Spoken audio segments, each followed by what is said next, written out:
Welcome back, my friends, to the show that never ends, and glad you could attend. Come inside, Movie Maniacs, as we take a look at the big screen action sci-fi film starring Tom Cruise called Edge of Tomorrow. Now, Edge of Tomorrow basically gives us a story of Major Cage, played by Mr. Cruise, and Cage is kind of this military PR guy who ends up finding himself on the front lines of a major battle between the humans and an invading alien force.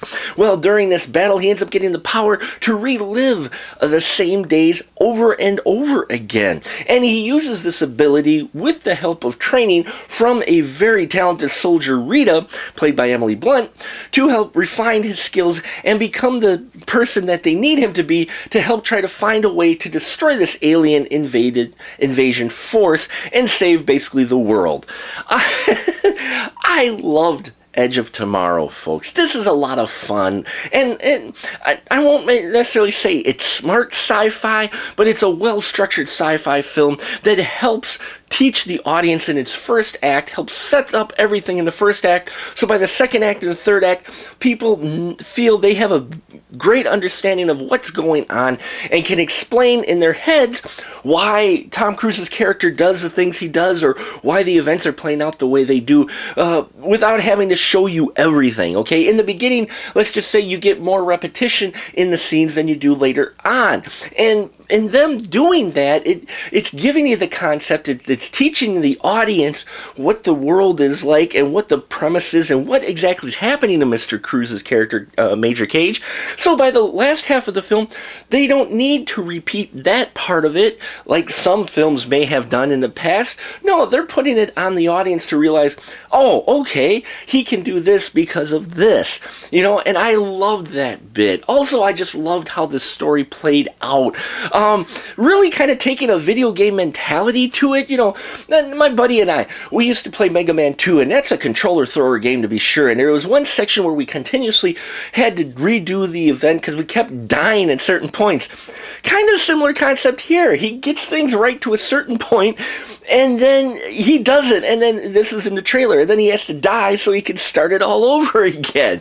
You know, so it's a little bit of a video game feel to it, but it's not done overly cheesy. They've got the right amount of repetitious scenes. They've got the right amount of humor. They even have some suspense and thrills in here, as well as maybe even a little bit of an element of romance in here as well.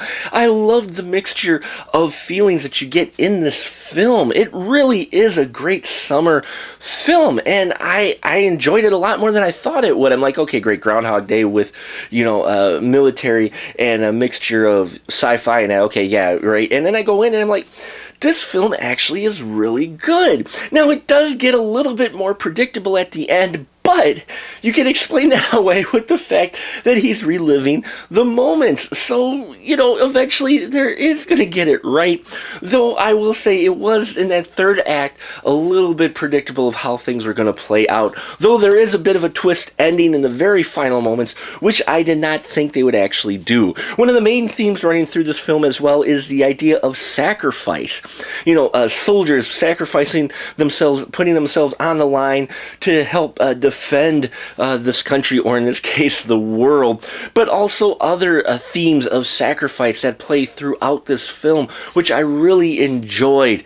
You know, it just adds that extra depth to what could have been just a really empty sci-fi film. Chemistry between Tom Cruise and Emily Blunt are fantastic, but you also got a great supporting cast in here. You got Brendan Gleeson playing General Brigham, who's head of this entire invasion human fighting force, and I love seeing seeing Brendan Gleeson on screen all the time. He's such a great actor, and it was really fun to see him in this role. Another fun role was Bill Paxton. Bill Paxton as Master Sergeant Farrell. I love this. Finally, he gets to be the ball breaker of the platoon. Usually, he kind of is the lower ranked soldier, but here he plays this Master Sergeant Farrell to a T, and I loved every minute of it. Every time he was on screen, it brought a smile to my face. Yes, folks, there is humor in here, but not too much. There is suspense and action in here, but not too much. I say action the most because, of course, it's a war picture, which it is handled more like a war picture than a popcorn flick. You have some serious battle moments in here, and some that are darkly humorous. And, you got all these different things in Edge of Tomorrow, which really make it a great sci-fi summer film that isn't just a shallow puddle, but it isn't a completely deep lake either. It's a very excellent wading pool for those who also love sci-fi and those who may not be into sci-fi but like Tom Cruise. I recommend this for everyone who's looking for a good action film for this summer.